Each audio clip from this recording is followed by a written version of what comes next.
emergency pod, the first one in Detroit sports talk history. It was announced this morning that Monty Williams has been fired from the Detroit Pistons. So, why didn't it work out for Monty in Detroit? What does this mean for our current group of players? And who could possibly replace Monty as the new head coach of the Detroit Pistons? We break all that down on today's show.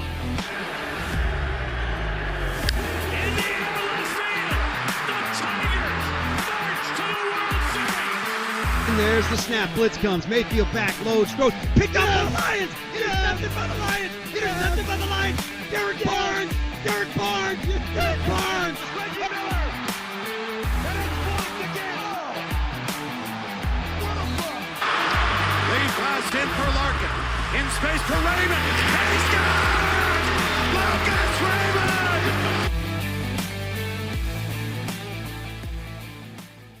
Welcome back to Detroit Sports Talk. Today's date is Wednesday, June 19th, 2024, and I am your host, Bobby Buckets. I want to thank you guys for taking the time to talk some Detroit sports today. Be sure to like the show, subscribe to the channel, comment below your thoughts on today's topics, and be sure to follow me on Twitter at Bobby Buckets. Updates across the sports world. Bryson DeChambeau wins the U.S. Open. It was very cool seeing him celebrate with the crowd, bringing the trophy through, let everybody touch it. Just been such a big media turnaround for Bryson, where he's a guy that people are rooting for as opposed to a guy who people disliked. So great turnaround for Bryson. Love seeing him do well. Celtics won the NBA championship in Game 5. They won that Monday night, and frankly, it wasn't all that exciting of a series. Wasn't all that exciting of a playoff, specifically from the Eastern Conference. Western Conference had some pretty good games, but basically a cakewalk for the Celtics. You won 16 games and lost 3 of them, I think. I mean, they breezed right through it. NHL Finals is not over yet. That's actually going to a Game 6 after the Oilers stole a game from the Panthers last night. So series is now 3-2 Panthers over the Oilers as they're heading back to Edmonton for Game 6. Let's go ahead and dive into our first segment. All right, so Monty Williams is officially out as head coach of the Detroit Pistons. I'm going to use James Edwards III article from The Athletic for some of this information. So the link will be in the description, and you guys need to go read the whole thing. So Tom Gores and Trajan Langdon together made this call on Monty over the past 24 hours. So James reported a while back that Tom was willing to eat Monty's contract, basically just pay him to not coach. And frankly, that's what he's going to do. So Monty signed a 6-year deal just a year ago, and he has roughly $60 million left on guaranteed money. And Monty is going to get all of that money as well. I think he worked a buyout with the Phoenix Suns prior to landing the job with the Pistons, and I think he got $20 million from that. So $20 million from the Suns, $60 million from the Pistons, all to not coach basketball. This dude is a legendary businessman. But frankly, I think it's worth it to pay Monty $60 million to not work for the Pistons. And so let's get into that. Why did Monty get fired? I think there are 2 things that you can look at just from an umbrella standpoint that kind of sums it up.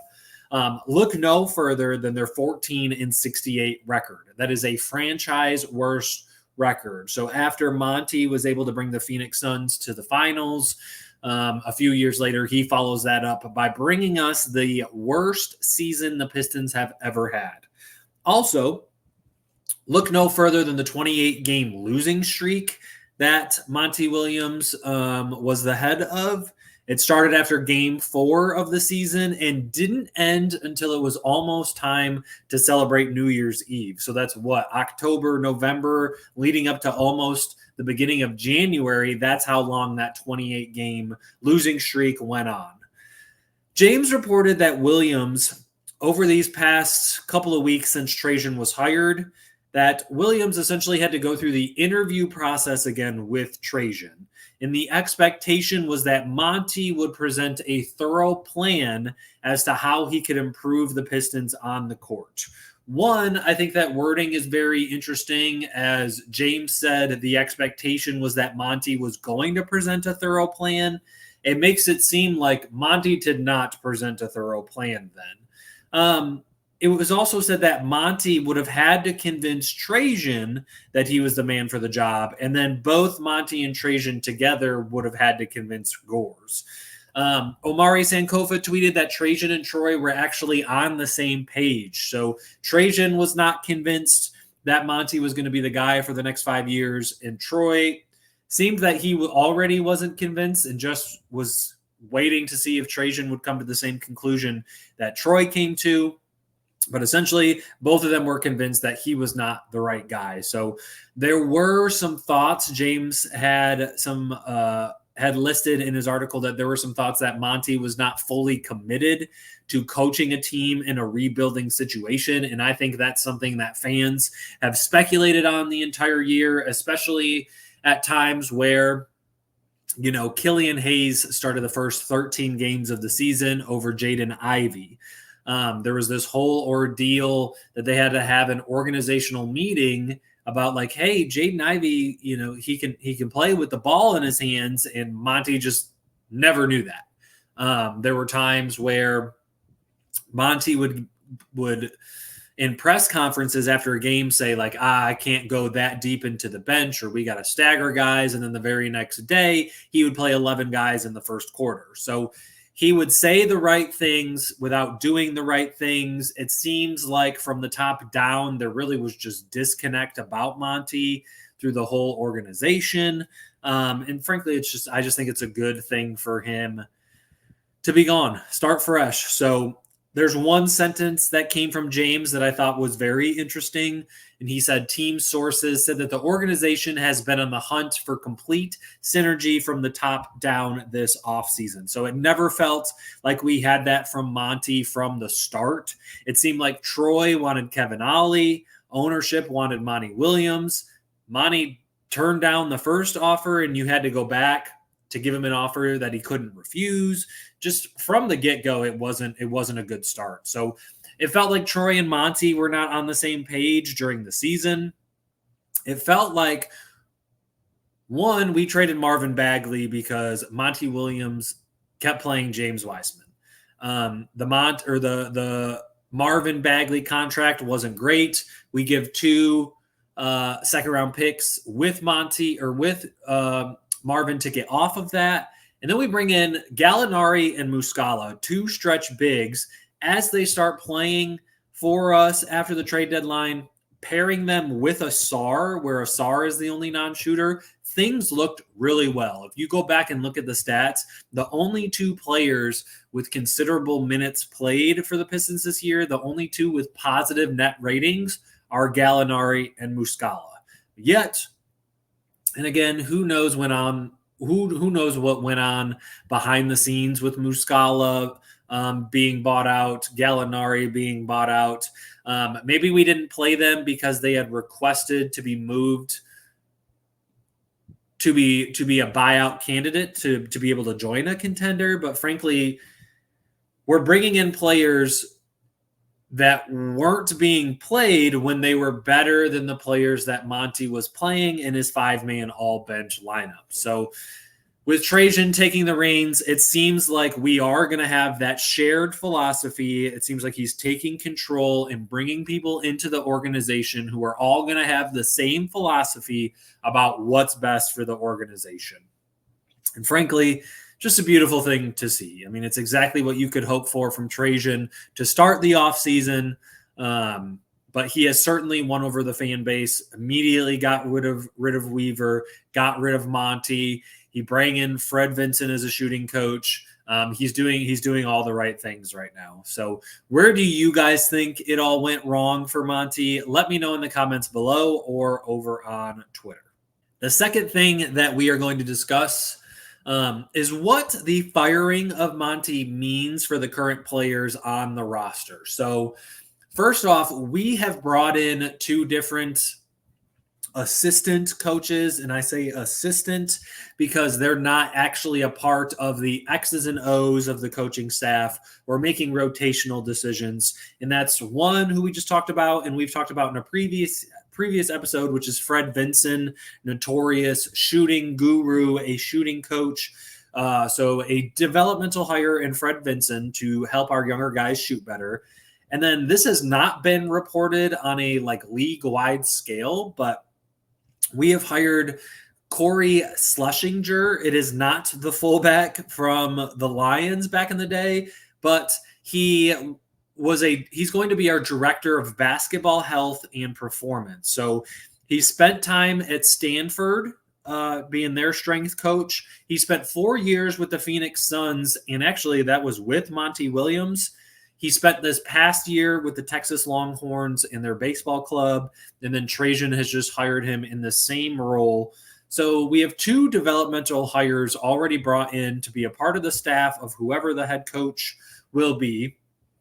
And then I also think the expectation of the new coach is going to be a younger head coach, one who focuses on developing players and who can really just grow with the team. So here's my prediction. I don't think a single young guy will be traded. And maybe I'm just going to go no young guys are going to be traded. If there is a trade, maybe it's only one. But I would think anybody – Cade, Jaden, Asar, and Jalen Duren, I don't think any of them will be traded because they're going to focus on their development. So these hirings, these developmental hires, along with firing Monty, signals to me that there's going to be an emphasis on developing the young guys. If Monty would have stayed, when you have a coach who really isn't a coach for a rebuild, I would have assumed that we would have traded some of the young guys to bring in better talent to be more competitive right away. And now that Monty is gone, now that we're bringing in developmental hires, I think the case is that no young guys are going to be moved, and we're going to focus on their development first. So with how stacked the 2025 NBA draft is, so I know the 2024 draft is coming up in a week, and I'm already looking into the next draft, but that draft class is stacked. You have a top 13 protected pick. So it's most likely that if you're landing in the lottery, you are going to be picking again in the lottery with the protections that are on our first round pick next year. So I think the emphasis will be on developing the young guys, grabbing another strong piece for the future from the 2025 draft, and then making your moves from there. So I'm thinking that Trajan wants to get his hands on these young guys, bring in developmental guys who can really make a difference in their development, and hopefully we can see what we really have in these players, and then a year later, or maybe at the trade deadline next season, is when we're going to see those moves happen. But frankly, I think the young guys will be safe this summer. Focus on their development, bring in a head coach who can grow and develop these young guys, and let's see what we have a year from now. So what do you guys think the firing of Monty Williams means for the trajectory of this team and for their plans for the future? Let me know in the comments below or over on Twitter. The final segment is going to be discussing possible candidates that could replace Monty, and then also the connections that they have to Trajan or the organization. So we already have some whispers that have been reported about. Vincent Goodwill of Yahoo Sports has already said that James Borrego is going to be a top candidate for the Pistons. So let's go ahead and look at James Borrego. And honestly, I think he's number one on the list right now. So James Borrego does have head coaching experience. He coached the Charlotte Hornets a couple years ago. In his first year, they won 31 games, and it only increased from there. So he started when LaMelo was a rookie. They won 31 games. The next year, they won 36, then 42, and then 49. Why he was dismissed after that, I have no idea. But that is a gradual increase in wins season after season, which is exactly what you would like to see from somebody with head coach experience. So he's a guy with a track record that's constantly improving.